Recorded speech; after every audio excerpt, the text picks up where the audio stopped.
So just a couple of things off the top.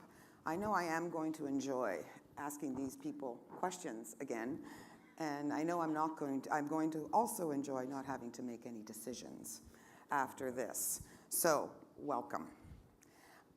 Before we begin, however, our panel, there is a very brief video that we would like to share with you, and hopefully our technical difficulties from this morning have been resolved, and we can show the video.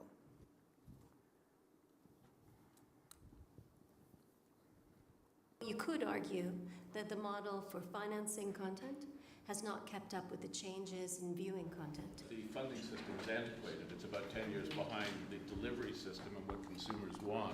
Making it better funded, but it also has to be findable. I don't think it's about protecting our product. I think it's about sponsoring it, enabling it, enhancing it, and marketing it. How do we find a way and incentivize the broadcasters to bring us up to a level that they do what they do for the American shows? We're all talking about a problem that exists today where really we have to be like Wayne Gretzky. We have to play the puck where it is 3 years from now. Whether it's through regulation or through some kind of incentive program, the idea of setting up Canadian web broadcasters that can work with Canadian talent and create content that's would be available to Canadians, but also I'm assuming worldwide. I mean, that'd be the sort of the whole basis of coming up with some kind of system that works. That's a big question for me. Is how can we try and encourage that kind of competition, that kind of behavior? When you're thinking about the consumer, he or she is not just someone who puts money on the table. He or she has a soul that needs to be nurtured and needs to be entertained. So this video does help us to set the stage for our conversation this morning. You may have noted the participants obviously talked primarily about content and more specifically Canadian content. We all know that content is king. And of course it can be argued that if consumers get what they want, when they want it, and how they want it, they'll pay for it. As broadcasters, producers, and distributors, you have the necessary tools to provide that content. So it's in this context that, of course, the CRTC has initiated this conversation with Canadians about TV. And, of course, the Canadian government has asked the CRTC to file a report on the unbundling of channels and what the consequences might be for the industry and consumers. But this isn't the first time that this industry has tackled this subject. So my first question to all of you is quite simply, why now? What's changed? And if we follow what one of the participants said, what's going to change in the next 3 years that requires this kind of regulatory intervention as well as intervention from the government? Louis, yes, you're on my left, so I'll have you start. Sure, thank you. Well, I would say it's about time that this discussion started. We've been offering pick and pay to our Quebec customers now for a little over 8 years, and it works extremely well for us. The reason it hasn't happened earlier is that there have been some impediments. One of them has been for distributors such as ourselves negotiating agreements with program suppliers that allow us to offer à la carte or smaller packages. We've in fact had, with one program supplier, a disagreement that lasted for 2 years. It resulted in 2 public hearings, 1 arbitration by CRTC to finally achieve the right to offer the public smaller packages.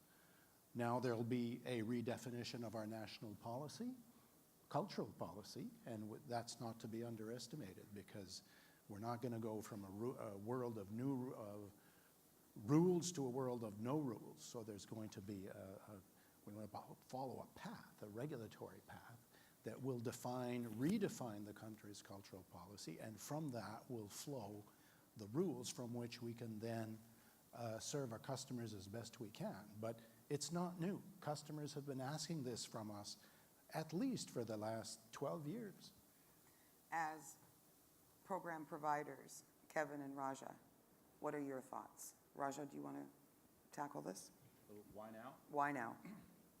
Well, I think it was easy to ignore the digital realm for a long time because there wasn't a lot of money over there. I think that's the why now, really. I think the pick and pay is a red herring.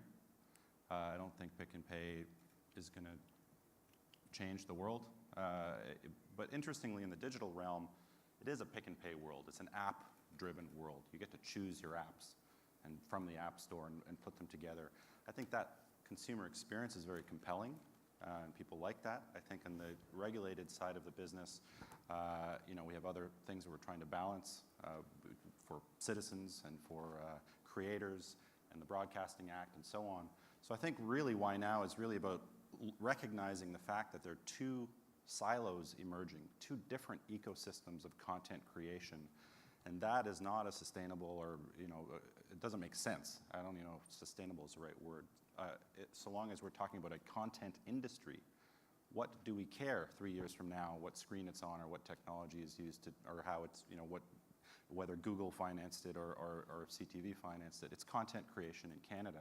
So we need to find a way to merge the regimes from a regulatory point of view. And there will be regulation. There has to be regulation. In every market, there's always regulation, whether or not it's coming from the Commission, or whether it's the Copyright Act, or it's the Competition Bureau, or whether it's privacy laws. I mean, we live in a rule-based economy. There are always going to be rules, and I think this is really about what are the rules that can apply to the entire content industry, not just one silo or the other. Kevin? Yeah, I don't think I would agree with Louis that the debate and the discussion hasn't just started now. The first time that I became aware was in the early 2000s. In the US, there was extensive discussion about a la carte and standalone packaging, and the implications on consumers were explored extensively then. I think for those of us in the room and in this business, I thought the very final comment on your video put it well. We're here to entertain, inspire, and touch Canadians with Canadian stories, Canadian content. And ultimately, it's not about regulation, it's about business models. We need to have revenue that supports the cost of doing what we do. And there's different ways to get there. I think when Louis mentions the Quebec market, it's true, but the environment in Quebec is so different. There's sort of 30 specialty channels, and when you pick 10, pick 15, pick 20 out of 30, then most of us in this room have an opportunity to get our content on the screen. In the English content world, with 500, 600, 700 channels, it's very, very different. And so we have to be mindful of the business model that's going to fund the ongoing creation of content. Look, I like to think of consumer choice not in terms of calling Louis and making a change to my packaging lineup. I think that's not the choice that really matters. I think of choice in exploring with your remote what's on screen and having access to all of the great content, niche programming, and mainstream big productions as well, and having it available there in front of you. That's where the choice should be made. And because, Kevin, you touched upon the revenue model and therefore funding for Canadians, for Canadian content, because of course it goes absolutely hand in hand. I'd like to hear from Christina and John as well about what are the implications for your business models going forward in this environment. Well, I'll start. First of all, it's an exciting time to be a content creator and exploiter, because you can talk about platforms and you can talk about where the future of television is headed, but the truth is, to a certain extent, we're agnostic. I agree with Kevin. It's really, the focus is on the business model, because it's not just about Canada, it's about a global business. And our growth for E1 is really coming not just from Canada, but from a worldwide business. So we're looking at platforms around the world. So, why now? Well, because the whole world is changing. And, to Wendy's keynote, we're selling and exploiting content in, on SVOD, AVOD, TVOD, new VODs. I'm sure there'll be a new VOD that will come up tomorrow that we'll discover. So in order to do that, it's all about ultimately the business model. And it's not necessarily about sort of the technology or the pipeline or the connectivity. It's all about what's the content, is there a demand for this content, and can I figure out a way to get it financed? And that, as content creators, we have to start with the creative, but then that alone isn't enough. We're not just painting on a canvas in a room somewhere. We have to actually finance our shows. And so for I think most content creators in Canada, it's not just about Canada and the regulatory system here. It's about how do I make sure my show works in Canada, the US, the UK, Europe, Latin America, Asia, everywhere. Christina? I think there are a couple of things. One is, and Raja was touching on it, I mean, there's this massive shift to digital now. I mean, 79% of 16 to 24s are actually downloading or watching content online. And so there is this massive shift to digital, but actually, interestingly, there is no financial model still. Shaftesbury spent 6 years sort of in the digital storytelling realm, and it's no easier now than it was. So there's no model there, and it isn't, in my opinion, online just putting television shows online. I don't think that is, for that younger demographic, what they're looking for. So that's one thing. We're in search still of a financial model. The other thing is that as I look at the broadcasters around the world and the challenges they are facing with the proliferation of platforms and also ad revenue moving around, all I keep hearing about is big budgets, big names, big formats. Now, as a Canadian producer, that's challenging. That's challenging for us. I mean, I want to go for that gold ring, but if I can't get Kevin Spacey on my show or have the next Big Brother format in Canada, do you know what I mean? How am I going to continue to sell my programs? Also, as a producer, the market here in Canada is shrinking. It's not growing. And so it's harder and harder for us to sell our shows. So I think why now, CRTC absolutely there is a place right now for a market that is shifting, trying to figure itself out, and huge demands on the creation of Canadian content. Raja, you wanted to? I agree with 87% of what you just said. The 13% I take issue with is there is no model on the internet. I think we're here, sitting here, talking today because there is an emerging model, and it's threatening to a lot of people in this room. We have, it's surprising in this conference how little we talk about YouTube. YouTube is the over-the-air broadcaster that gets more views than all the rest of them combined. It is massive. It is a part of daily life for most Canadians under a certain age and getting 1 year older every year. There's long-form content there, and there is a robust multi-billion-dollar advertising business model underlying it. I had a 17-year-old in my office about 2 weeks ago who's making over $100,000 a month on his YouTube channel. There is a business model. There is not necessarily a business model for Canadian television independent producers. That's a different point. But there is a real money, real business models that, Blue Ant, we're investing heavily in YouTube as a channel. I think part of our challenge here in this room is figuring out how we evolve quickly and embrace these new models and new talent and new forms of storytelling and new ways of distribution and access, a new international kind of focus around license fees. Our digital business is a big part of our business, profitable part of our business, and growing. But it requires a global attitude, a different way of financing, and a different approach, and that we don't really talk about enough here. But I agree with that. Just to a point that Christina was talking about, as Canadian producers, the regulatory system, the subsidy system has really helped build a substantial infrastructure. I mean, the talent coming out of Canada is incredible, but it's also become a crutch to a certain extent. So your point about, how can Canadian producers do these bigger shows? Well, we can. I mean, but we don't always have, it doesn't always have to be within the regulatory system in the way that we've traditionally looked at it. I'll give you an example. E1, we did a show called Klondike. So Klondike is based on a Canadian book by Charlotte Gray. Is a Canadian story. It's set in the Yukon. But, we had a British director, not a Canadian director. We had substantial cast, Richard Madden from Game of Thrones, Tim Roth. Our writer happened to be American, but we shot in Alberta. And Discovery in the US commissioned the show and put up a lot of money. And we had a conversation with Discovery about doing Canadian content versus not doing Canadian content. And the truth is, Discovery put up so much more money for the show out of the US because it wasn't content. It's not because they were saying, oh, Canadians aren't as good. They're saying, we don't want to have any creative restrictions imposed on us. So we looked at it as this is a global show. It's a Canadian story. E1 controlled it. We're the studio, like Warner Brothers, Universal, or any other U.S. studio or non-American studio. The buck stopped with us. We invested. We own the rights. We have all the upside. We have all the risk. And and there's Canadian actors in it. They're just not maybe the first or second most prominent role. So it qualified. We sold it in Canada, Discovery Canada.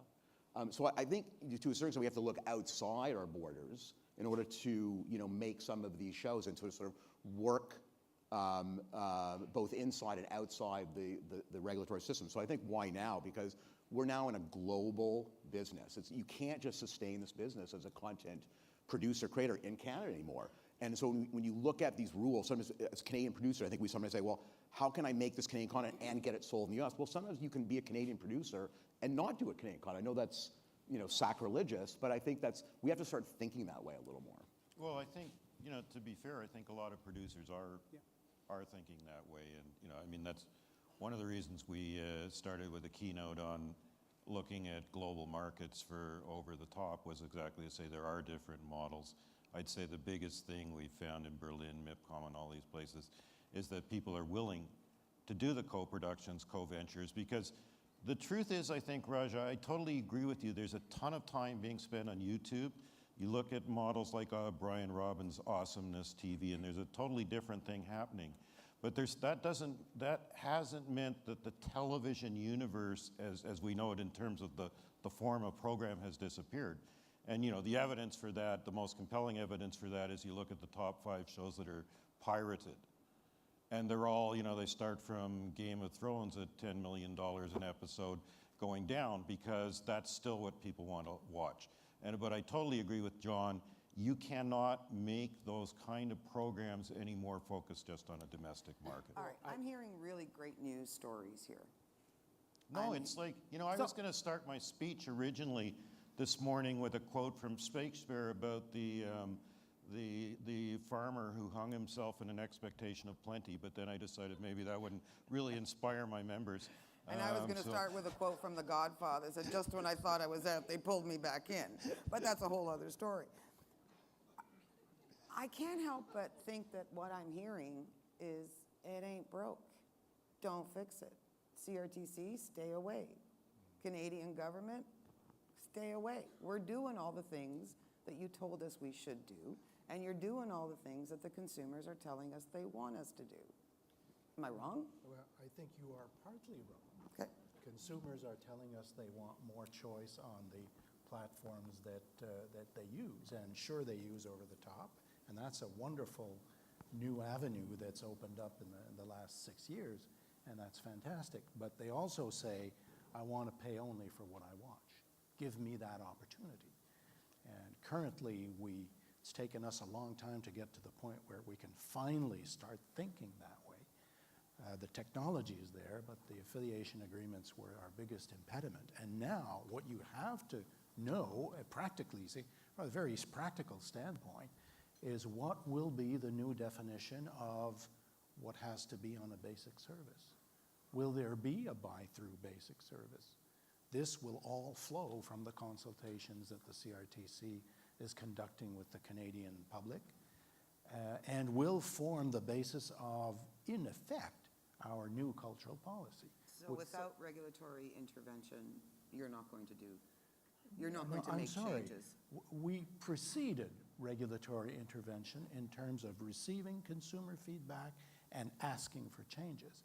But now you do have to know what the new basic service is going to be before you start moving the parts around. That's pretty basic. So, Rita, I think there is an element, I wouldn't say that anybody is saying don't intervene and tell us what to do, but there is an element of let's celebrate, first of all, the tremendous success that distributors like Louis, that producers and that we have here and broadcasters have delivered to Canadians. It's actually quite remarkable that in a country our size, we can deliver the breadth of variety and quality of programming at prices that are lower than similar countries, and that actually satisfaction is quite high with the system.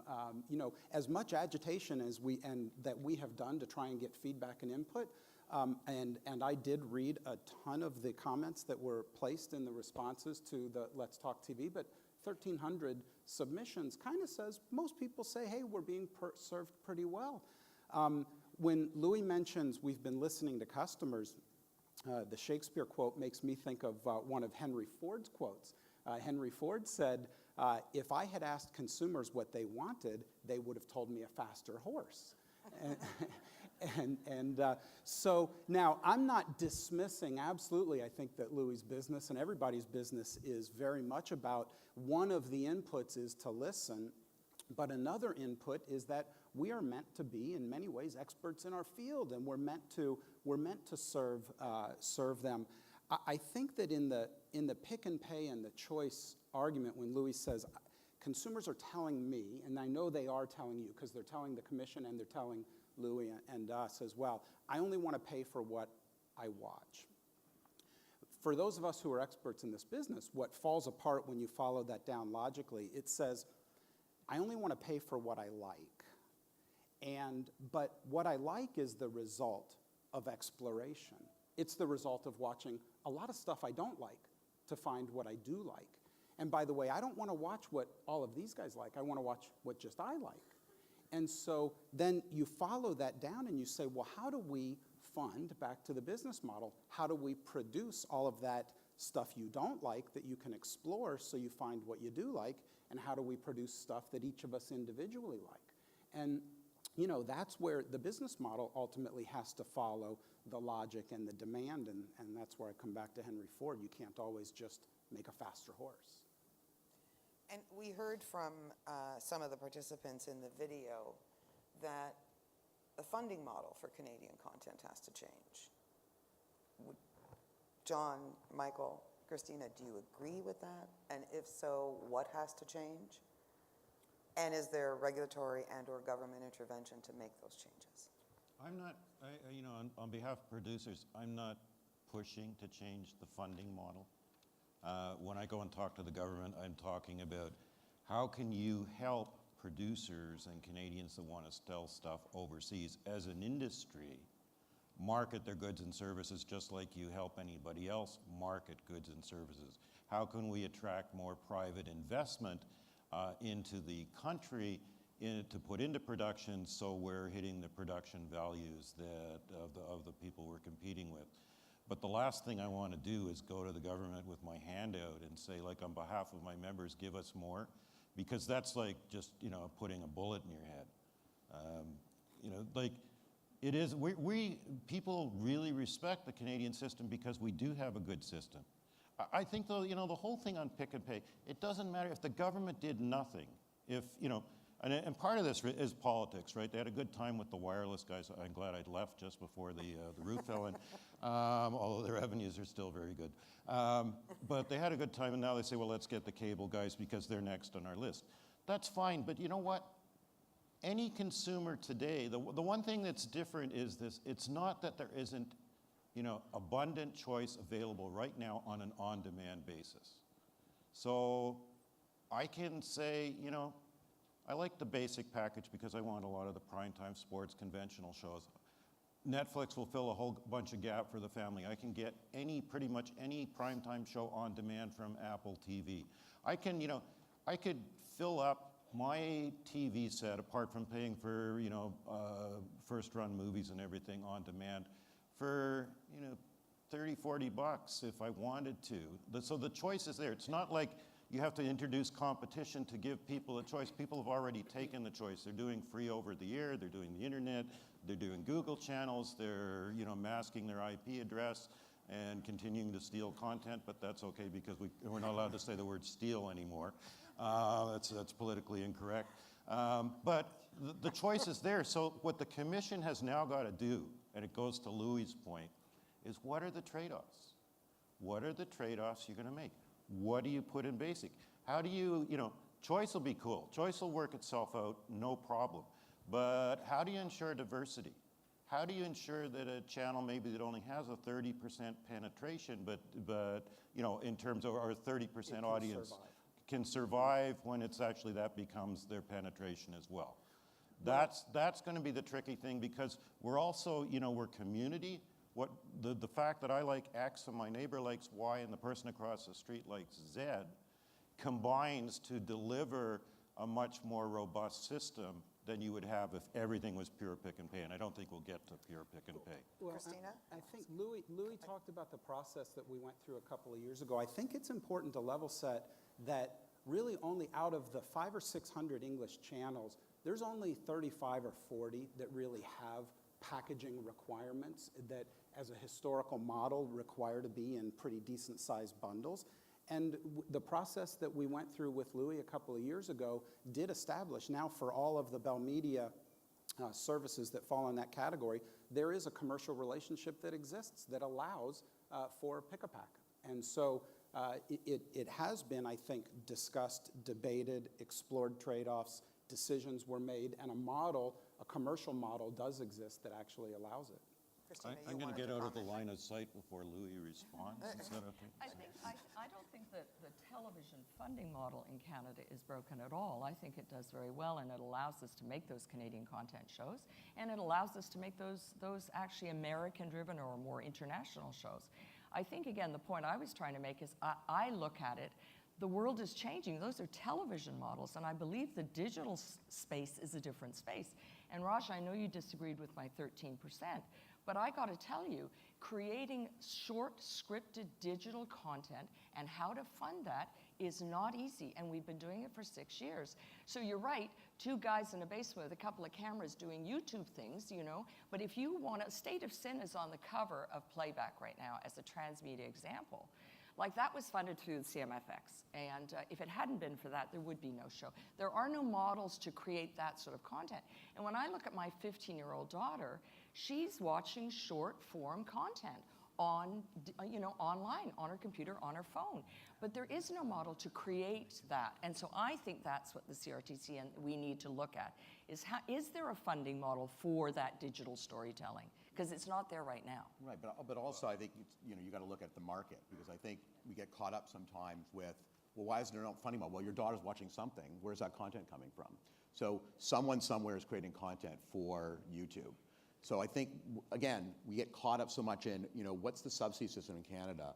And I do think the funding system works relatively well for Canadian producers, but I think we could be way more market-driven in how we put things together, so that we do create a funding model, but it's not through a subsidy system model. It's through a market model. It's through the fact that I can find platforms around the world that want to pay for my content. So to me, you lead with the creative. As soon as I start by going, how do I make this work within a funding system in Canada, I've just discounted my show to a certain extent.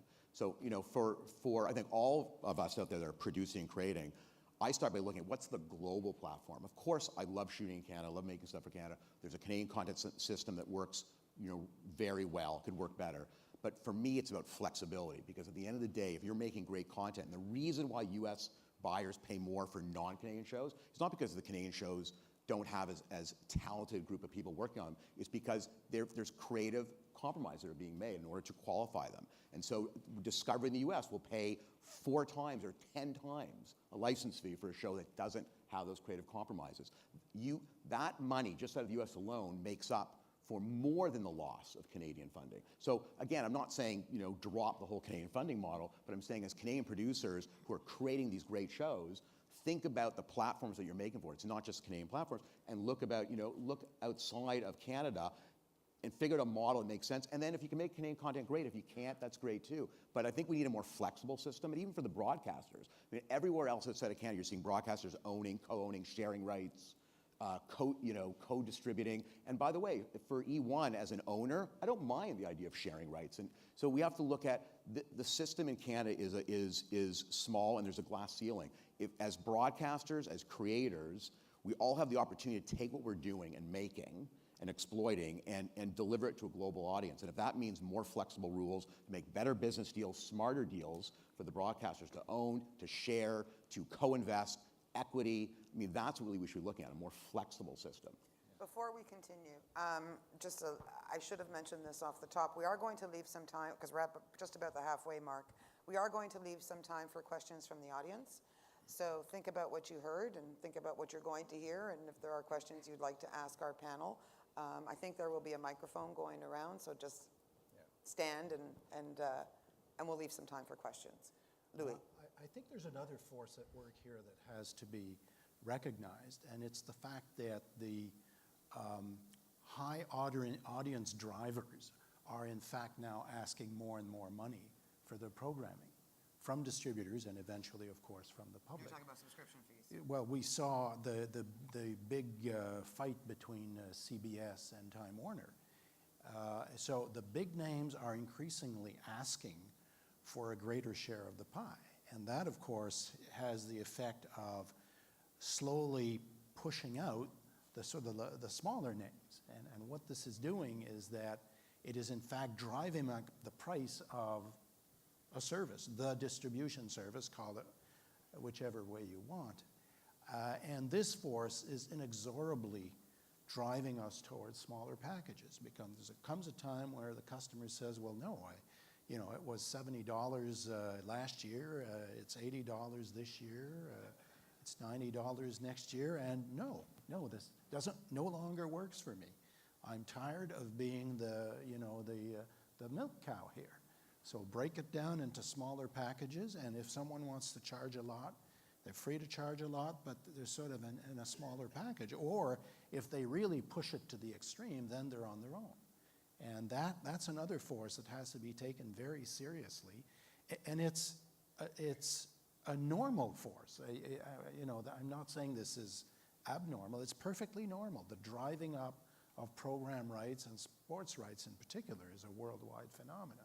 So this is happening. So how do you manage it? The only way to manage it is to give more choice and offer smaller packages.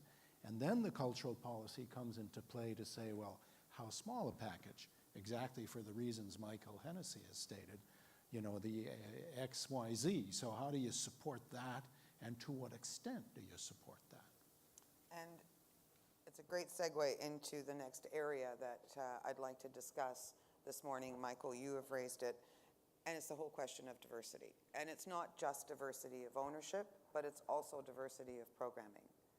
And in a world, as we have heard many people say, in a world where a la carte is offered, there will be winners and there will be losers. And what impact will that have on both diversity of ownership in this country and diversity of programming? Raja? Well,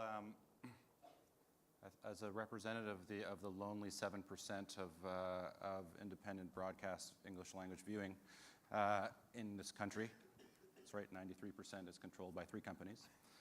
I like to think about diversity of voices a lot. I think it's a critically important thing to us. And it's not about choice. We can talk about choice and consumer choice. Again, I think it's the wrong conversation. The internet offers a little bit of choice. Choice is satisfied. Even Canadian content is satisfied. There's God knows how many Canadian content people making content on the internet. There's lots of Canadian content on the internet. It's really, it comes down to how do you evolve the current regime to encompass, the disruption that's happening from technology, the disruption that's happening from new consumer demand for more choice, more appification, more, bundling themselves. How do you evolve a system that can satisfy the consumers while also satisfying this need to create, to uphold the Broadcasting Act and diversity and independent voices in an industry of creators? It's a tough task. I don't have the answers, but I think that's what we need to focus on. Not basic, skinny, basic, pick and paste. Like how 5 years from now, we're skate to where the puck is going. What is this going to look like? We know that people are consuming content on different platforms. We know it's a free-for-all on the internet right now. It's a misnomer to say YouTube is low-quality cats on skateboards. It's not. Go check it out. There's high-quality programming there that is being funded by places other than television, and it is being watched by millions of Canadians. It's happening. We've just funded a multi-million-dollar scripted animated slate, partially by YouTube or Google putting up money in partnership with Mondo Media, in California. This is happening right now. It's here.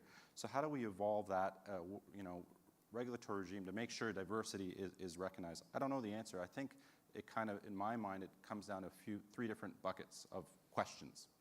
One is we have a system that's based on definitions of producers, broadcasters, technology companies, and the internet being like 4 different things.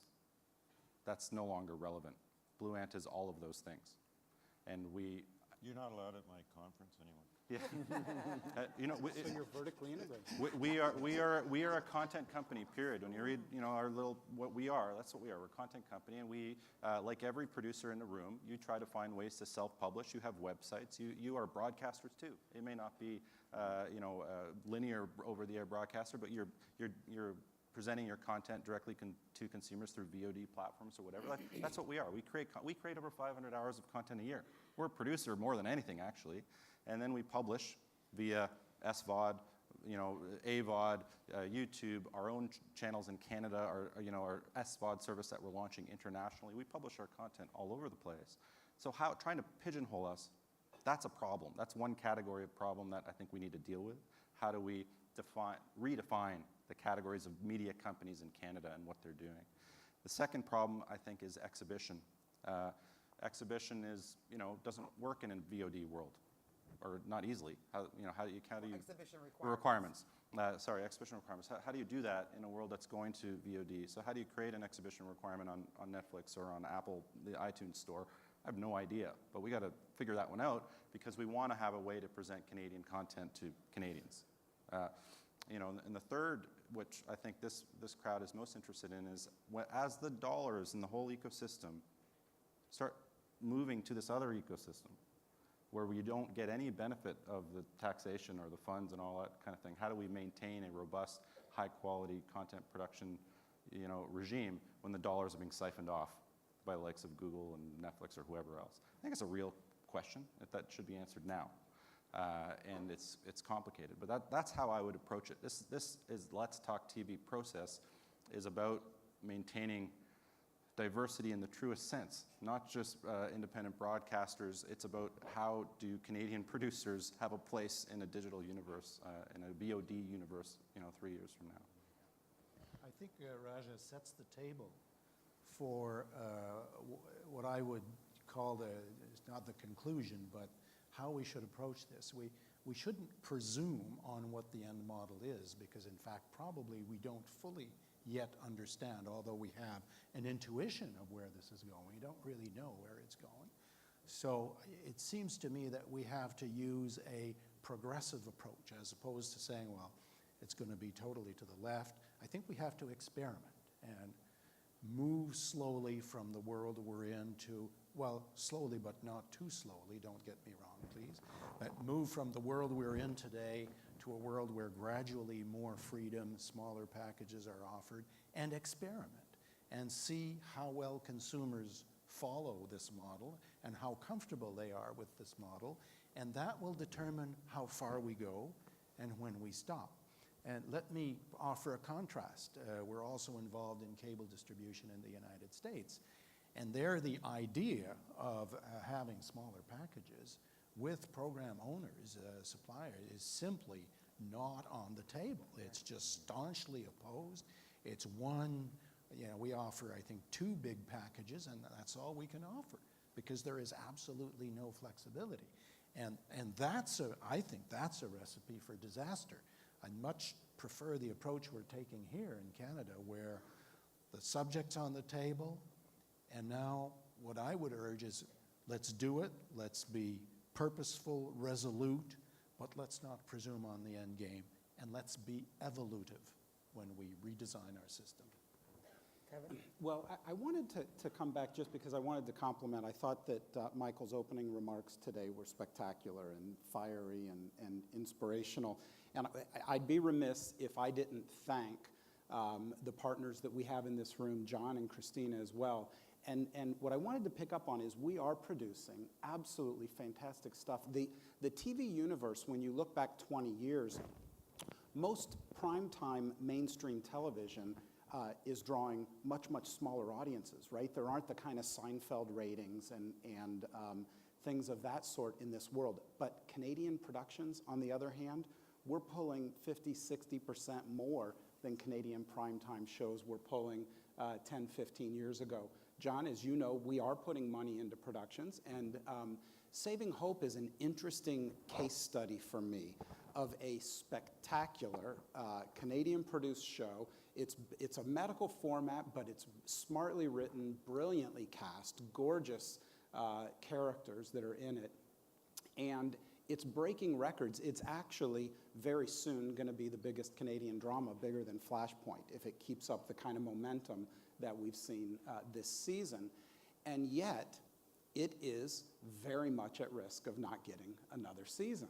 And it kills me. It just kills me. And I don't think that we can cut the costs. So the cost of producing the show, the team that we work with is spectacularly frugal, but to produce something that is going to stand up against the content, we need to spend what we're spending.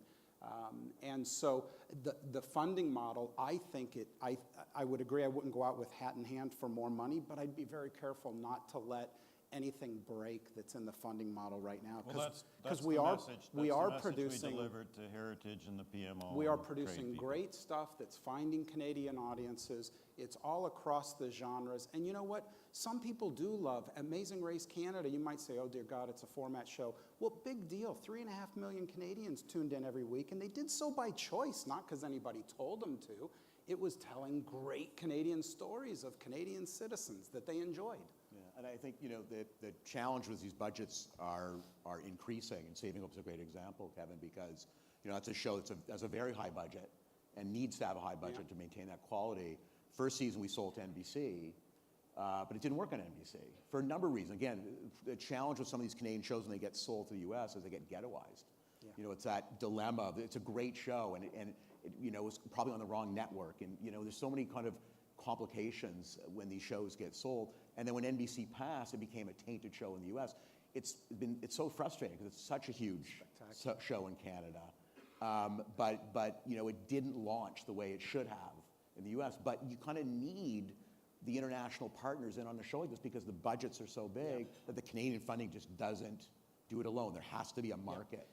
And so I guess my point being there's a million anecdotes, and no one of the anecdotes, like Klondike or others or the YouTube examples, no one anecdote is going to dictate the future of our industry. We've got to be doing all of it.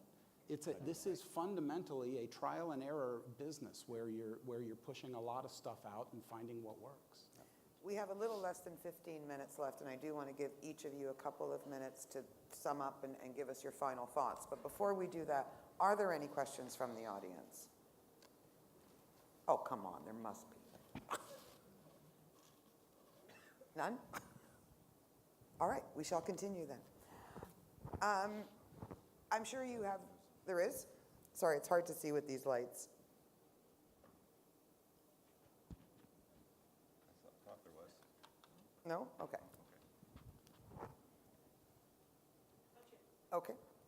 Kevin, you touched upon it with the example of Amazing Race Canada. I'm sure many of you have read some of the comments that the Commission has received in this process and read the report that the CRTC has issued in its phase 1. Were there any surprises there in either the comments received or the reports that the Commission issued? Many people said, well, some said, all the Canadian shows are doing are adding the word Canada to their title. Amazing Race Canada is an example. MasterChef Canada, Chopped Canada, so on. The list is getting longer. Is that a bad thing? People are tuning in. I mean, we're taking format television is something that has proliferated around the world. It just happens to be a trend of you get an idea for a show, but we tailor it. We tailor it to Canada with Canadian stories. And you know what? You can't fake audiences. When audiences tune in, they're doing it because they want to, because they enjoy it. And, so... The only comment I would make is that it as, again, a Canadian producer, and we're not in that business. We're not in the factual or reality business. But, it's sucking up a lot of money on those networks for those shows. And that's right, Kevin. I mean, Amazing Race Canada was fantastic. It's a shame that we're not actually incubating our own formats. You know what I mean? Like Shaftesbury survives because we've been doing it for 25 years and our shows sell around the world, and every one of them. I think, John, if you look at the producers in this room, every single one of them is exploiting international. We're not just making Christina, shows. it's a shame everybody's not creating their own formats. Everybody in the world who has seen the money that's being made on successful formats is saying, my God, why aren't I thinking of formats? Exactly. Americans are saying that. A lot of people are saying that. Yeah, so it would be great if more formats could be incubated, Kevin, and that starts with us producers in partnership with you guys. That's what it starts with, So again, my only comment is that when you see as a producer how much money is sucked out of this, for another little show to come along, that's all I was making the point. We have a question?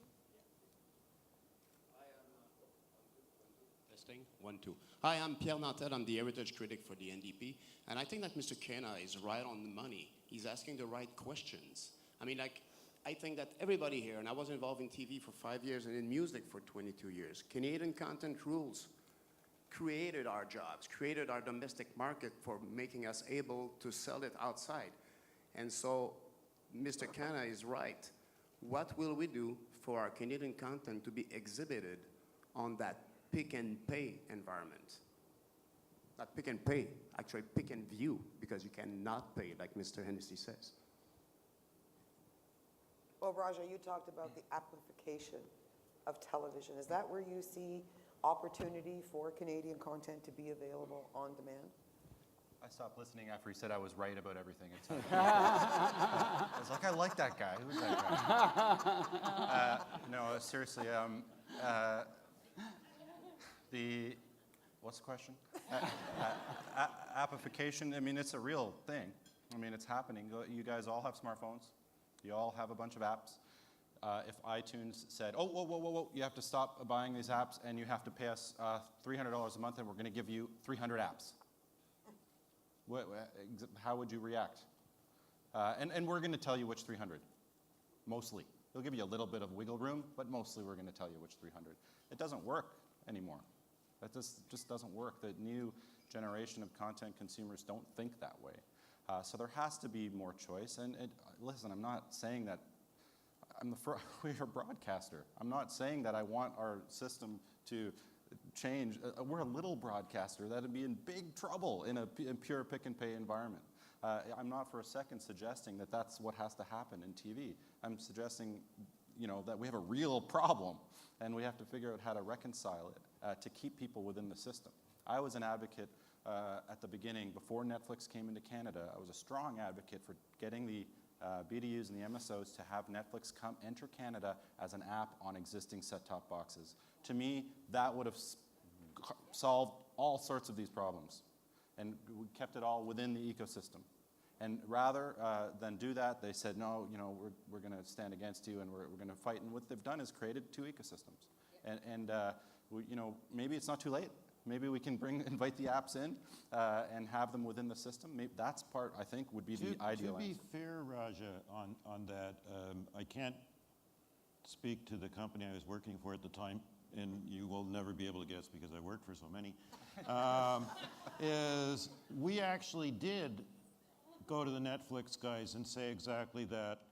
We'll put you on the set-top box. And they weren't interested.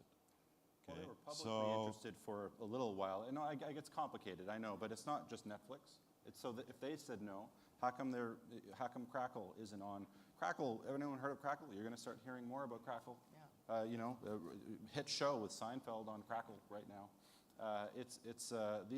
Netflix is just the tip of the iceberg. It's just about. But let's go back. I mean, and it really doesn't matter to one degree what we say, right? If people believe they're not being served well, you have to respond to that regardless of whether you think they're wrong, right? Because they will keep on believing that and they will ultimately push away from you. So I get that, but there's this illusion there's no choice. There's never been more content. There's never been more better content. Yeah. There's never been more different types of content. It's never been easier to access it.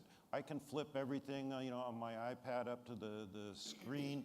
There's, as Wendy said, there's, over 100 services globally that you can get. I mean, that's not the problem, right? No, the problem ultimately at the end of the day goes back to diversity and how do you now generate monies in that fragmented market to make the kind of original programming in every genre that people still want to watch. But it's going to get more fragmented, Michael. The fact that I can't get House of Cards through my Bell TV set-top box is a problem. It's a problem that's fragmenting the dollars. And that is the problem that I think at the core of all of this. We need to get those dollars back in the system. Right. But as a Canadian producer, to me, it's great because I can sell a show to Netflix. and they will fund 100% of the production costs, and I can still control rights. So, you know, for me, it's great. Well, the Netflix discussion is an interesting one. We just launched our TiVo service in the US, and we're in the process of developing a somewhat parallel service for Canada. But let's speak about the TiVo service, and that definitely is part of the game plan. Part of the game plan is having, I will say all these service offerings over the top available on the set-top box, and make the consumer's choice easier and raise our relevance to consumers through doing that. Now, as Michael said, perhaps the balance of power now is not conducive to that, although it has happened in the UK, and I suspect we'll hear some announcements in the US in the not too distant future about Netflix, in fact, partnering up with a cable distributor to offer that service. That's definitely on its way. And forces shift, you know. So the recent Supreme Court decision about the so-called net neutrality, thank you very much, the so-called net neutrality issue, where there could be, depending on what comes out in the near future, the ability for distributors to charge the over-the-top suppliers who tie up 50% of their bandwidth. So the balances of power are likely to evolve, and we may well find ourselves in the position you're saying. I think we as Canadians, the best we can do, with the help of our regulatory authorities and our government, is foster a system where consumers have more freedom, but where there's also room to promote the homegrown product so that people are aware of them and can make that choice. That's actually a really good point. The marketing promotion becomes so important because there's so much choice now. How do you create awareness for these shows? And I think, you know, that's how consumers are ultimately going to find these shows. There's so much noise in the marketplace. To Christina's point earlier, that's why you're seeing all these bigger shows. Everyone's trying to do these big shows. They're really expensive, big cast, because you got to create noise. Or how do you create buzz? How do you sort of build a profile and awareness for a show? I think that's a challenge for the Canadian marketplace that they have to deal with. You know, a lot of this, Rita, is part of what I agree with everything Louis is saying, and there's other BDUs or MSOs in France and other places that are starting to include, you know, these types of apps on their platforms. But the thing is, in Canada, we can't be followers anymore. Our big companies, in a lot of ways, are following. If we want to protect this ecosystem, we have to start leading on the technology side and the innovation side. We should have been the first country in the world, in my opinion, to be including, you know, things like Netflix and other apps on inside of our BDU ecosystem. We should be the first country to introduce the better user experience for VOD on new types of set-top boxes to compete with Apple, because we have more to lose. We share this border. We have way more to lose than a lot of other countries, and I think that's where I feel like we're not keeping up. I'm going in maybe on a tangent here, but it's an important point, and I think it's user experience, ease of use, all of these, one bill every month. All of these things are important, and to protect ourselves, we need to focus on innovation. Is it your position, Raja, therefore, that if Canada had been able to be the leading edge country on all of these issues, we wouldn't be having a Let's Talk TV process right now? Yeah, because we wouldn't have two ecosystems to merge. It would already be one. We would still have a YouTube issue, and we'd figure that one out eventually. But I think that's so oversimplified. I think that, when I think about Netflix, first of all, Louis, I was in, and Michael, I've been in those very same discussions as a distributor as well. And the trick is this: what Netflix's real innovation, God knows they haven't brought any content innovation. They've produced a couple of great shows. But they mostly buy old shows that we all paid for through the linear system, and that wouldn't be available to them if it wasn't paid for by the business model that funds the linear system.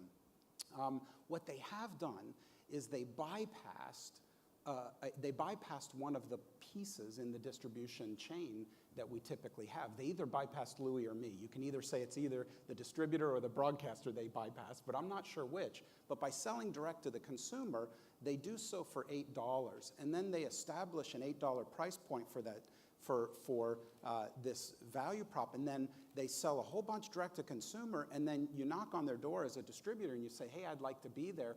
Louis can't charge more than $8. They'll sell it to him for maybe $7 or $7.50, and Louis can't pay for his network, can't pay for his business if everything he sells is at that kind of a margin. So then what happens is you come back, and on the businesses that are still part of the linear system, he has to make even more money for the part of the ARPU that's making way less money. It's a big oversimplification in a massive Canadian business that's very complicated. And I think that we should celebrate the amount of content that we're getting on multiple platforms. We lead the world right now in video over mobile phones, 100 live television channels that are on, it happens to be Bell Mobility, but Rogers has their own kind, and others are doing. There are many areas where we do lead the world, and we shouldn't have this complex that we're so bad at what we do. Well, I think, how many years has Netflix been here? If it wasn't, the deal wasn't going to happen with them, how come it hasn't happened with Hulu? How come it hasn't happened with Crackle or Love Film? Or how come this Show Me rumor hasn't come to pass in this much Business time? model. Well, there's, I think we need to move faster. I mean, I'm not doubting that there's smart folks thinking about it. There are trade-offs too, right? Like we were talking yesterday about, what's happening with Show Me, and it's just guess. But, if you look at Rogers in the last 6 months or less has dropped $8.5 billion on Spectrum and the NHL. And they have a new CEO that's totally looking at their priorities and where in a vertically integrated company they're going to spend their capital. And I would bet you dollars to donuts, he's saying, before you launch that service, I want to see, is it going to be profitable? How much is it going to cost me right now? And, isn't that... It's really simple. It's a fixed cost. Buying the rights to launch something like an SVOD service is a fixed cost business. You need to get a certain number of subscribers, so you predict the penetration. You say, boy, I can't package this. I'm going to have to sell it a la carte one at a time. Am I going to get enough revenue to pay for the cost of the content? Or are there better ways to produce and to display and to air that content? We're doing TV Everywhere, which is ecosystem supportive. And allows us to keep doing business the way we are and produce a lot more and make it available to consumers on all platforms on demand. I'm going to get the wrap-up sign quite soon. We're standing in the way of a nature break for a lot of people, and coffee and then networking. So I do want to give you an opportunity to wrap this up each individually and give us your final thoughts. And I suppose it'll be, what's going to be that first paragraph you submit to the CRTC in April when the process begins. Michael, I'll start with you. So I would go back to the point about diversity, right? Again, because it's a producers conference and I'm head of the association, I will start from the premise. I think one of the reasons that there's two reasons we've had success. One is because there is more concentration in this country to make up for the lost scale, and that's important. But there are also protections and incentives in the system for independent creation and for access by independent broadcasters. And you cannot have a better or more competitive broadcasting system if you limit the number of people that are making creative decisions, because the more you do that, the more you run the risk that you're not going to end up with that edgier, slightly unique, off-kilter thing that's going to be the next big hit. And we have, for now, we've found a lot of that balance. We have issues, but I think everybody in a money chain has issues. Well, I think I'd say Netflix, we always hold that up as such a role model. And Netflix, if Netflix served the amount of original production and the variety that our system served, it would be a $200 a month service, and it would be entirely packaged. It's a bundled package service right now. You can't just get House of Cards. You can't just get old movies. You can't just get original TV. You can't just get old television. It's a bundled package service for $8 that does a tiny slice of what our system does. Bell Media produces in-house 14,000 hours, and we currently have 76 original productions with independent producers in the pipeline. And, you know, if Netflix replicated this stuff, you'd have a couple $100 service that gave you no choice. So I would say it does one little tiny thing well, and let's keep that in perspective. You know, I'd agree with that. I'd also agree with what Michael says. I have two kind of points I think to sum up. One is that I hope this Let's Talk TV process is not about Pick and Pay, just about Pick and Pay. I hope it's about this evolving world and how do we maintain diversity of Canadian voices and how do we maintain the exhibition of Canadian programs on new platforms. That, to me, should be the heart of talking about TV in the future. The second thing I'd say is, we're a little broadcaster. If you all subscribe to my channels, my license fees will go up. And on that note, Christina? Oh, on that note, I think that the CRTC should definitely stay the course. I'm sitting as a producer, you know, it is getting more challenging. It's exciting times. It's changing times. And I think, you know, we have to be mindful of Canadian content and those challenges. So stay the course and just look to the future. I mean, Raja, you said it, you know, I mean, it is changing. In 5 years' time, how we look at television is going to be very different. So look at digital, embrace it, and onwards. Yeah, I agree with everything everyone's saying ever. Is that better? Definitely, you know, more flexibility in the system is needed, a more market-driven approach. Thinking globally as well as, you know, thinking about what makes sense for Canada, and definitely a focus on these new platforms and how do you sort of create this Canadian content funding model outside of the conventional system, I think is key. Louis, you have the final word. Thank you. I think our challenges are the same challenges everyone is experiencing the world over. So in that sense, our challenges are not unique. But however, because of the degree of refinement of our system, the challenges are a little more compelling because probably our system is one of the most advanced with that of the United States, except we do have the uniqueness of cultural identity, which we're trying to protect, which adds a degree of complexity to our equation. But that being said, certainly our experience as a company is that change is exciting. If we embrace change and exploit it to its fullest, that's when we will do best as a nation. So I think we should embrace it, turn it to our advantage, and that will be a successful strategy for us as a country. Well, that concludes this panel, and I want to thank each and every one of you for participating, for your openness and frankness today. Please join me in thanking our panel. Thank you. So.